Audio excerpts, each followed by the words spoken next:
Assalamualaikum warahmatullahi wabarakatuh. Perkenalkan, nama saya Andita Prameswari dengan NPM 22411215 dari kelas Manajemen 22DX.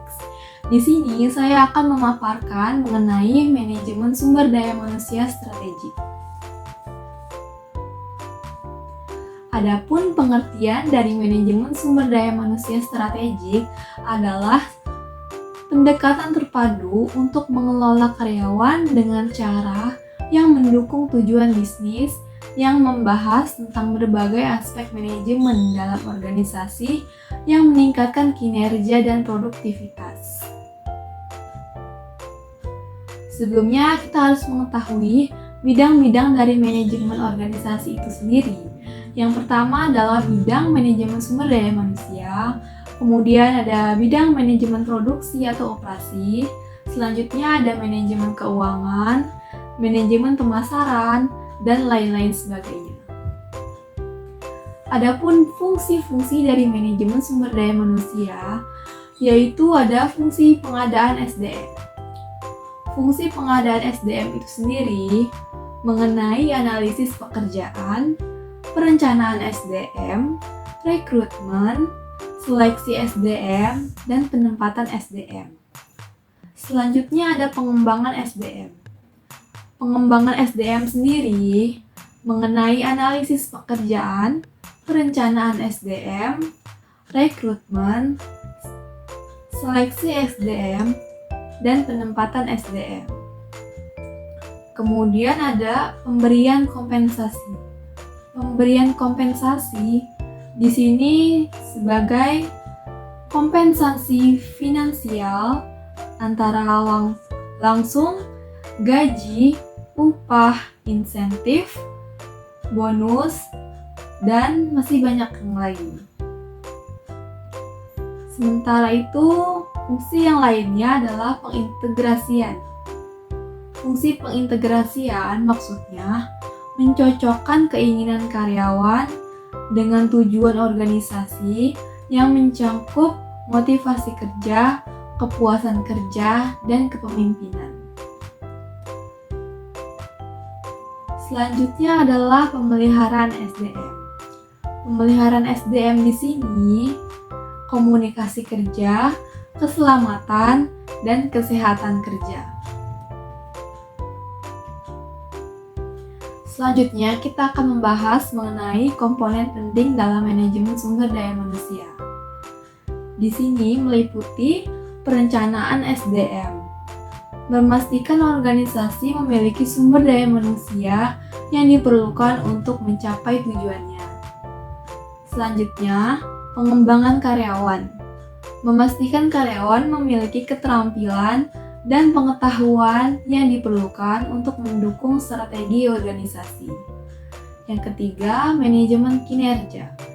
Mengevaluasi kinerja karyawan dengan mempertimbangkan tujuan dan strategi organisasi. Yang keempat, manajemen talenta. Maksudnya, mengidentifikasi, pengembangan, dan referensi individu berbakat yang berkontribusi pada kesuksesan organisasi. Yang kelima, budaya organisasi. Membangun budaya yang mendukung nilai-nilai dan tujuan perusahaan. Selanjutnya kita akan membahas mengenai tujuan manajemen sumber daya manusia. Yang pertama, mengimplementasikan dan menjaga semua kebijakan prosedur SDM yang memungkinkan organisasi mampu mencapai tujuannya. Yang kedua, membantu dalam pengembangan arah keseluruhan organisasi dan strategi. Yang ketiga, menyediakan media komunikasi antara pekerja dan manajemen organisasi. Yang keempat, bertindak sebagai pemelihara standar organisasional dan nilai dalam manajemen sumber daya manusia.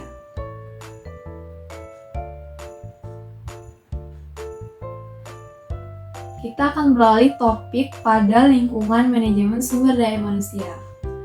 Manajemen sumber daya manusia mempunyai lingkungan eksternal.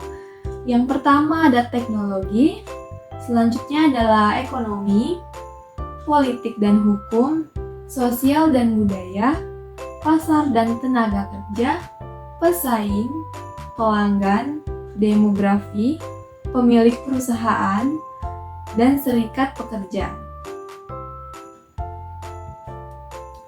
Adapun peran dari manajemen sumber daya manusia itu sendiri sebagai rekruter, maksudnya mencari karyawan terbaik untuk organisasi. Kemudian adalah trainer. Trainer di sini adalah meningkatkan keterampilan dan pengetahuan karyawan. Selanjutnya ada fungsi motivator. Di sini dimaksudnya mendorong karyawan untuk mencapai tujuan perusahaan. Kemudian ada penyelesaian konflik. Penyelesaian konflik antar karyawan atau dengan manajemen. Selanjutnya adalah fasiliator. Maksudnya memberi karyawan alat dan sumber daya untuk mencapai tujuan mereka.